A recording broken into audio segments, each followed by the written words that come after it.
He has spiders growing in his head. He had to vacuum them out every day.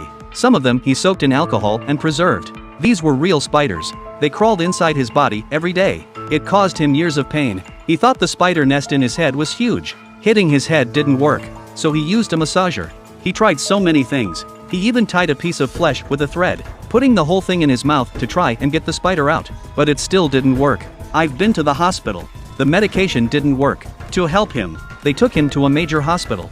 After a careful endoscopic examination, he was found to have no problems in his ears. There was nothing wrong with his nasal passages either. Then they took him for a CT scan. After looking at the films, they didn't find anything wrong. So where was the spider?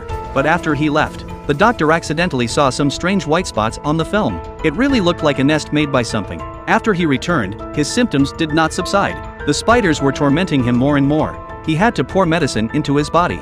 He put drops on his nose too. He tried to eat the most sour and spicy things possible. It wasn't easy for him either, but it did help the spider to stop. Soon afterwards, the doctor sent him back. He said he needed to take a closer look to see what was inside his head. After looking at the equipment, and after a bit of medical history, he found that the white object was a fixator from his cervical spine surgery. It wasn't a nest. So where did the spider come from? After a lot of research, they found that it probably came from the crack of his Hoover.